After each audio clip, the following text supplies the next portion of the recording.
नमस्कार दोस्तों, मैं हूं प्रदीप डबास और आज सवाल बेहद बड़ा है और सियासत के हर गलियारे में गूंज रहा है। दोस्तों, क्या बिहार का चुनाव असली किंग मेकर कोई पार्टी नहीं बल्कि नोटा बनने जा रहा है? और क्या इस बार नाराज जनता ही सत्ता का खेल पलट देगी? और क्या रिकॉर्ड तोड़ वोटिंग दरअसल जनता का छिपा हुआ गुस्सा है जो किसी नेता के नहीं बल्कि इनमें से किसी को नहीं के पक्ष में निकलता है? दोस्तों, बिहार में अब की बार नारा है मतदान ज्यादा मतलब बदलाव पक्का। लेकिन सवाल यह है कि ये बदलाव किसके लिए होगा? किसी नए नेता के लिए या फिर नोटा के लिए? चलिए इस सवाल के हर पहलू को खोलते हैं तीखे सवालों और ठोस आंकड़ों के साथ। इसलिए बने रहिएगा इस वीडियो के अंत तक। हम हर वो आंकड़ा देंगे जिसको सुन के आप भी हैरान रह जाएंगे। बिहार में इस बार दोस्तों 66.9% वोटिंग हुई, यानी पिछले चुनाव से 9.6% ज्यादा वोटिंग। 40 साल में पहली बार वोटिंग का आंकड़ा 65% से ज्यादा गया है। कई लोग इसे लोकतंत्र का जश्न कह रहे हैं, लेकिन समझदार जानते हैं कि इतनी बड़ी भागीदारी हमेशा किसी संदेश की तरफ इशारा करती है। सवाल यह है दोस्तों, क्या ये जनता का भरोसा है या गुस्सा इसे कहें? 2015 में 2.5% वोट नोटा को मिले थे। 2020 में ये गिरकर 1.7% यानी कि 1.7% हुआ। लेकिन 2024 लोकसभा चुनाव की अगर बात करें तो ये फिर से बढ़ा 2.1% तक पहुंच गया। अब अगर यही रुझान 2025 के विधानसभा चुनाव में दोहराया गया तो यकीन मानिए कई सीटों पर सच में खेल पलट सकता है। आप बताइए दोस्तों, क्या आपने कभी नोटा का बटन दबाया है? क्या ये सिर्फ गुस्से का बटन है या लोकतंत्र का असली हथियार इसे कहा जाना चाहिए? कमेंट में जरूर लिखिए, क्योंकि इस बार बिहार में ये सवाल सिर्फ वोटर्स का नहीं बल्कि सियासत के दिग्गजों का भी है। चलिए अब जरा पीछे चलते हैं, 2020 के विधानसभा चुनाव की बात करते हैं। वो चुनाव जहां नोटा ने चुपचाप कई बड़ी पार्टियों की नींदें उड़ा दी। 243 सीटों में से करीब 30 सीटें ऐसी थी जहां हार जीत का अंतर नोटा में पड़े वोटों से काफी कम था। यानी अगर वो वोट किसी पार्टी को मिलते तो नतीजे पूरी तरह से बदल सकते थे। भोरे सीट पर जेडीयू ने वाम दल को महज 462 सीटों से हराया था। लेकिन सोचिए, यहां नोटा को पड़े थे 8010 वोट, मतलब हार जीत के अंतर से 17 गुना ज्यादा। क्या इससे आप जनता की चुप बगावत नहीं कहेंगे दोस्तों? इसी तरह मटिहानी सीट में एलजेपी ने जेडीयू को 333 वोट से हराया था, लेकिन नोटा के खाते में आए थे 6733 वोट। चकाई सीट पर 581 वोट के अंतर से निर्दलीय ने जीत दर्ज की थी। वहीं नोटा के नाम आए थे 6521 वोट।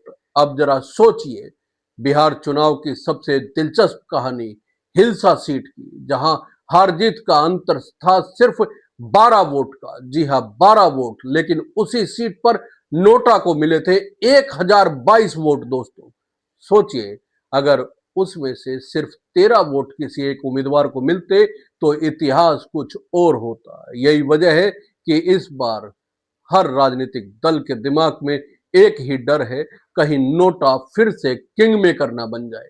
अब सवाल यह भी है, क्या बिहार का वोटर अब अपनी नाराजगी जताने से डरता नहीं है? तो हम कहेंगे बिल्कुल नहीं डरता। 2014 से 2024 तक के चुनावी आंकड़े गवाह हैं कि बिहार में नोटा का औसत हमेशा राष्ट्रीय औसत से ज्यादा रहा है। यानी बिहार का मतदाता अब खुलकर कह रहा है, अगर कोई योग्य नहीं है तो वोट किसी को नहीं दिया जाएगा। और ये बात पार्टियों को सबसे ज्यादा चुभती है, क्योंकि एक नोटा का वोट ना सिर्फ किसी प्रत्याशी की हार का कारण बन सकता है, बल्कि ये जनता की चुपचाप दी गई नाकामी की रिपोर्ट कार्ड भी कही जाएगी। आप बताइए, क्या आप मानते हैं कि नोटा सिर्फ विरोध का प्रतीक है दोस्तों, या फिर ये सिस्टम को जगाने वाला एक सिग्नल भी है। कमेंट में लिखिए नोटा।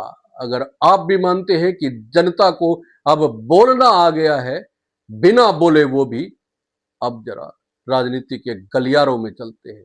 14 नवंबर को जब ईवीएम खुलेंगे तो सिर्फ विजेता नहीं, वोटर्स का मूड भी सामने आएगा। लेकिन उससे पहले ही सियासी दलों में बेचैनी साफ दिखाई दे रही है। महागठबंधन को डर है कि कहीं नेताओं के बाद हॉर्स या नतीजों के बाद हॉर्स ट्रेडिंग शुरू नहीं हो जाए, खरीद फरोख्त होने लग जाए।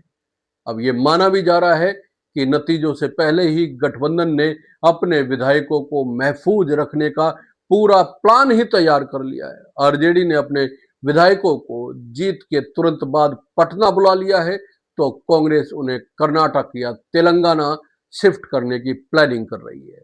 वीआईपी के मुकेश सहनी अपने विधायकों को बंगाल भेजने की तैयारी में है।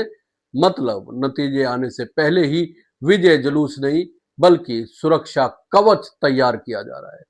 अब सोचिए, जिस लोकतंत्र में जनता अपने चुने हुए नेताओं से इतनी नाराज है कि नोटा को दबाना उसे बेहतर विकल्प लगे, क्या वो लोकतंत्र जीत रहा है या हार रहा है? नोटा का हर वोट उस उम्मीदवार को आईना दिखाता है जिसने वादे तो किए लेकिन भरोसा नहीं जीता। और यही बिहार का असली संदेश है ज्यादा वोटिंग का। जनता अब सिर्फ जाति या नारा देखकर वोट नहीं दे रही है दोस्तों, वो विकल्प खोज रही है। और अगर विकल्प नहीं मिला तो वो नोटा दबाकर सिस्टम को खुद जवाब दे रही है। प्रशांत किशोर कह चुके हैं, मतदान प्रतिशत बढ़ना मतलब जनता बदलाव चाहती है। उनकी पार्टी जन सुराज को वो विकल्प मान रहे हैं। लेकिन सवाल है, क्या जनता ने उन्हें चुना है या फिर उन्हें भी नोटा में ही समेट दिया गया है? क्योंकि बिहार का वोटर बहुत सोच समझ कर वोट करता है दोस्तों। और जब वो खामोश होता है तो उसका मतलब होता है किसी के खिलाफ सबसे बड़ा जनमत तैयार हो रहा है। एग्जिट पोल्स कह रहे हैं कि एनडीए की वापसी तय है, लेकिन बिहार के राजनीतिक इतिहास ने पहली बार दिखा दिया है कि जनता चुपचाप वोट देती है जब सबसे बड़ा झटका आता है। क्या इस बार वो झटका किसी गठबंधन को मिलेगा या फिर नोटा इस बार इतिहास रचेगा? क्योंकि याद रखिए, नोटा का कोई उम्मीदवार नहीं होता, लेकिन उसका हर वोट उम्मीदवार के लिए सजा बन जाता है। तो दोस्तों, बिहार के चुनाव में नेता बोल रहे हैं विकास की भाषा, दल बोल रहे हैं जाति की भाषा, लेकिन जनता बोल रही है नोटा की भाषा। 14 नवंबर को नतीजे आएंगे, पता चलेगा कि असली जीत किसकी हुई, राजनीतिक गठबंधन की या जनता के मौन विद्रोह की। आपका क्या मानना है दोस्तों? क्या इस बार नोटा सच में बिगाड़ देगा सबके सियासी खेल? कमेंट बॉक्स में बताइए। वीडियो अगर आपको ये अच्छा लगा है, रिसर्च हमारी अच्छी लगी है, तो शेयर कीजिए और वीडियो को लाइक कीजिए, चैनल को सब्सक्राइब करना ना भूलें। जय हिंद, नमस्कार दोस्तों।